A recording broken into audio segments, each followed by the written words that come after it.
తవ్వకాలు అయితే చాలా సీరియస్‌గా కంటిన్యూ అవుతున్నాయి. మనకున్న సమాచారం గనుక నిజమైతే మాత్రం ద బిగ్గెస్ట్ సెన్సేషన్ ఎంటైర్ ఎపిసోడ్‌లో ద బిగ్గెస్ట్ సెన్సేషన్ దీని కిందే అనుకోవాల్సి ఉంటుంది. లోపల నుంచి అందుతున్న సమాచారం ప్రకారం. ఎందుకంటే సిట్ అధికారులు దీన్ని ఒక చాలా గోప్యంగా మెయింటైన్ చేస్తూ వస్తున్నారు. లోపల నుంచి విషయాలు ఏవి కూడా బయటికి తెలియకుండా, పర్టికులర్‌గా మీడియాకి తెలియకుండా, బయట ప్రపంచానికి తెలియకుండా చాలా సీక్రెట్‌గానే ఇదంతా కూడా చేస్తూ ఉన్నారు. ఎందుకంటే ఇది ఒక సెన్సిటివ్ ఇష్యూ కాబట్టి లోపల విషయాలు ఎక్కడ కూడా బయటికి చెప్పట్లేదు. కానీ మనకున్న సమాచారం, మనకు లీక్ అయిన సమాచారం, లోపల నుంచి బయటకు వచ్చిన ఒకళ్ళతో మాట్లాడినప్పుడు వాళ్ళు ఇచ్చిన సమాచారాన్ని మనం ఒకసారి చూస్తే చాలా ఆశ్చర్యకరమైన, ఆందోళనకరమైన అంశాలు బయటకు వస్తూ ఉన్నాయి.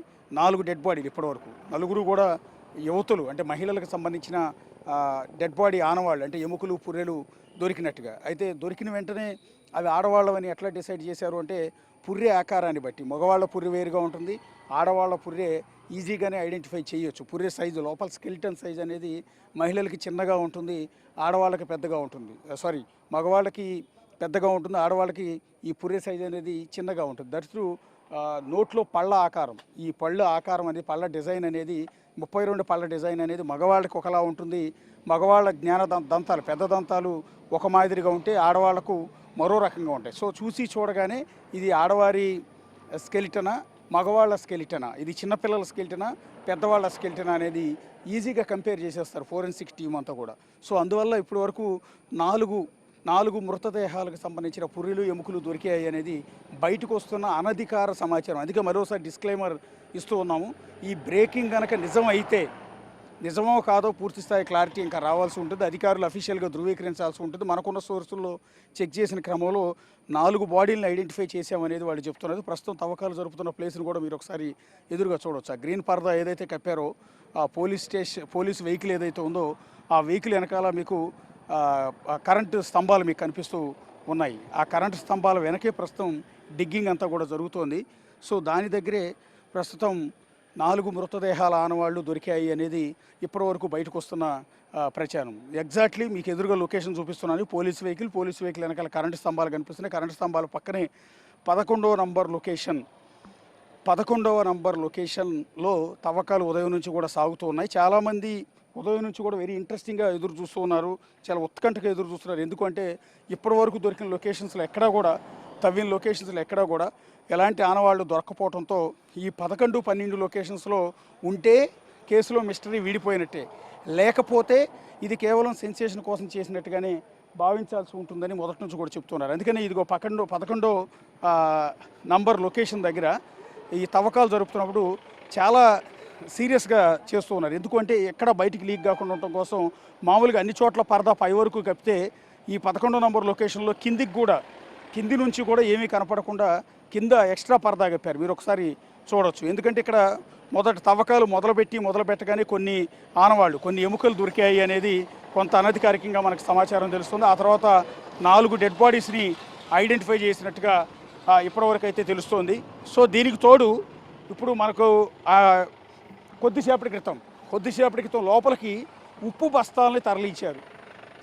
సాల్ట్ బస్తాలని లోపలికంటే ఇదిగో 11వ నంబర్ లొకేషన్ దగ్గరికి సాల్ట్ బస్తాలు తరలించారు. బేసిక్గా సాల్ట్ బస్తాలు ఏ సమయంలో తరలిస్తారు? సహజంగా ఎవరినైనా ఖననం చేసినప్పుడు, అంటే పూడ్చిపెట్టినప్పుడు శవపేటికలో ఉప్పు కూడా వేసి ఖననం చేస్తారు. అంటే కుళ్ళిపోకుండా, పురుగులు బట్టి కుళ్ళిపోకుండా శరీరం మామూలుగా ఎండిపోయే విధంగా, పురుగులు బట్టి కుళ్ళిపోవటం అనేది కొంత అసహజమైన చర్యగా భావిస్తారు. తమ కుటుంబ సభ్యుడి మృతదేహం అట్లా అయిపోకుండా ఉండాలని వాళ్ళు శవపేటికలో ఉప్పు కూడా పోసి ఖననం అనేది చేస్తారు, పూడ్చిపెట్టడం అనేది చేస్తారు. ఉప్పు వేయటం వల్ల బ్యాక్టీరియా లాంటిది జనరేట్ కాకుండా, అంటే పురుగులు పట్టకుండా సాధారణంగా ఎండిపోతుంది, అంటే శరీరం కుళ్ళిపోకుండా ఎండిపోతూ ఉంటుంది. సో దానివల్ల వాళ్ళ ఆత్మకి శాంతి లభిస్తుందని భావిస్తుంటారు. అందుకని ఉప్పు వేస్తుంటారు. ఇంకంతేకాదు పల్లెటూళ్ళలో చాలామంది ఈ ఆవులు కానీ, ఎద్దులు కానీ, గేదెలు కానీ చనిపోయినప్పుడు వాటితో పాటు వాటిని గొయ్యిదీసి పాతిపెట్టి ఆ కళేబరాన్ని దానితో పాటు కొన్ని బస్తాలు ఉప్పు వేస్తూ ఉంటారు. ఎందుకంటే ఒకటి స్మెల్ రాకుండా, రెండోది బ్యాక్టీరియా జనరేట్ అయ్యి కుళ్ళిపోకుండా ఉండటానికి అలా చేస్తుంటారు. సో ఇప్పుడు ఈ తవ్వకాల దగ్గరికి ఉప్పు బస్తాలు లోపలికి తరలించడం, స్వయంగా కూలీల చేత పోలీసులే ఉప్పు బస్తాలను లోపలికి ఇదే స్పాట్కి తీసుకెళ్లారు. ఎందుకు తీసుకెళ్లారు? మొన్న కూడా ఇక్కడ తవ్వకాలు జరిపారు. ఆ రోజు ఏం ఐడెంటిఫై కాలేదు కాబట్టి వాళ్ళకు ఉప్పు అవసరం అనేది పెద్దగా లేకుండా పోయింది. ఇక్కడ మానవ మృతదేహ అవశేషాలు, అంటే ఎముకలు పుర్రెలు దొరికాయి కాబట్టే ఈ ఉప్పుని బహుశా అక్కడికి తరలించుంటారు అనేది ఈ బయట ఉన్న వాళ్ళందరూ కూడా, ఆ వ్యక్తి కూడా చాలా స్పష్టంగా చెప్తున్నాడు, ఈ లొకేషన్లో ఖచ్చితంగా డెడ్ బాడీస్ ఉంటాయి, ఖచ్చితంగా డెడ్ బాడీస్ ఉంటాయి. నేను ఆ రోజు పూడ్చిపెట్టినప్పుడు స్పష్టంగా నా కళ్ళతో చూశాను, నా చేతులతోనే పూడ్చిపెట్టాను అని విజిల్ బ్లోయర్ అని చెప్తున్న ఆ వ్యక్తి, ముసుగు వ్యక్తి చాలా క్లియర్గా చెప్తూ ఉన్నాడు. సో అతని మాటలకు బలం చేకూరేలా ప్రస్తుతం ఇక్కడ 4 డెడ్ బాడీస్ ఆనవాళ్ళు అనేవి దొరికాయి అనేది ఇప్పటి వరకు మనకు తెలుస్తున్న అనధికార సమాచారం. ఇది ఒక సెన్సేషన్ కాబోతోంది. దానికి తోడు ఉప్పు బస్తా లోపలికి తీసుకెళ్ళటం అనేది ఈ కేసులో మరింత ఇంపార్టెన్స్ని తెచ్చిపెట్టింది. ప్రస్తుతం మనం చూస్తున్న గ్రీన్ పరదా ఏదైతే ఉందో ఆ పరదా వెనకాలే తవ్వకాలు జరుగుతూ ఉన్నాయి. ప్రొక్లైనర్తో ఇప్పటివరకు కూడా తవ్వారు. ఇంకొక బేస్ కూడా మనం ఒకసారి చూడాల్సింది, అక్కడ ఉన్న ప్రొక్లైనర్, ఆ చిన్న ప్రొక్లైనర్ని బేసిక్గా గొయ్యి దవ్వటానికి తీసుకెళ్లారు. సో ఆ తర్వాత దాన్ని బయటకు పంపించేశారు. అంటే గొయ్యి దవ్వటం కంప్లీట్ అయిపోయి బహుశా పుర్రెలు ఎముకలు లభ్యమైన తర్వాత ప్రొక్లైనర్తో పని ఉండదు. అక్కడ తీసుకెళ్లిన కూలీల సాయంతో, పలుగులు పారల సాయంతోనే వాటన్నిటిని కూడా వెలికి తీయాల్సి ఉంటుంది. అందుకని ప్రొక్లైనర్ అవసరం లేదు కాబట్టి ప్రొక్లైనర్ని కూడా బయటికి పంపించేసినట్టున్నారు.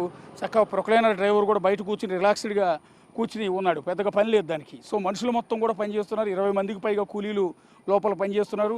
ఇక్కడ సిట్ టీం సభ్యులు ఉన్నారు, ఫోరెన్సిక్ టీం సభ్యులు ఉన్నారు, క్లూస్ టీం సభ్యులు ఉన్నారు, రెవెన్యూ సభ్యులు ఉన్నారు, ఇంకా మిగిలిన పోలీస్ శాఖకు సంబంధించిన సిబ్బంది అందరూ కూడా, అంటే లోకల్ పోలీసులు అందరూ కూడా ఉన్నారు. వాళ్ళందరి సమక్షంలోనే పంచనామా అనేది నిర్వహించాల్సి ఉంటుంది. ఒకవేళ చిన్న ఎముక దొరికినా, పెద్ద ఎముక దొరికినా అది అధికారులందరి సమక్షంలో వీడియో మొత్తం కూడా తీస్తూ ఉంటారు, ఫొటోస్ ఎప్పటికప్పుడు తీస్తూ ఉంటారు. ఆ తీసిన సమయం అంతా నోట్ చేసుకుంటారు.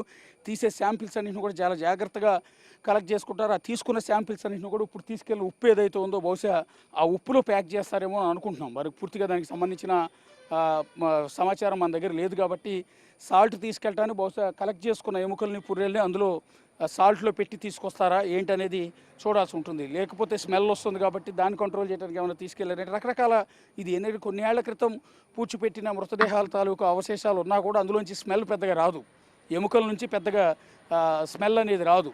సో ఎందుకు ఉప్పు తీసుకెళ్లాల్సి వచ్చింది? సో ఇది బేసిక్గా ఈ పోస్ట్ మార్టం చేసే అటాప్సీ వైద్యులకు కావచ్చు, అటాప్సీ సిబ్బందికి వీళ్ళకి ఎక్కువగా అవగాహన ఉంటుంది. సాల్ట్ ఏ సందర్భాల్లో వాడుతుంటారు అనేది డాక్టర్లకి పూర్తి స్థాయి అవగాహన ఉంటుంది. సో ఎప్పటివో 15 ఏళ్ల క్రితం రేప్ చేసి చంపి పూడ్చిపెట్టిన డెడ్ బాడీస్ ఆనవాళ్ళు, అంటే ఎముకలు, పుర్రెలు ఎన్నేళ్ళు ఉన్నా కూడా చెక్కు చెదిరే అవకాశం లేదు కాబట్టి అవి దొరికితే వాటిని భద్రపరచడానికి సాల్ట్ అనేది వినియోగిస్తారా లేదా, ఎందుకు సాల్ట్ ఏ సందర్భాల్లో వాడతారనేది వాళ్ళ నుంచి మనం సమాచారం తెలుసుకోవాల్సి ఉంటుంది. కాకపోతే ఇంట్రెస్టింగ్ డెవలప్మెంట్, ఇది మేజర్ డెవలప్మెంట్, ఒక సంచలనమైన డెవలప్మెంటే.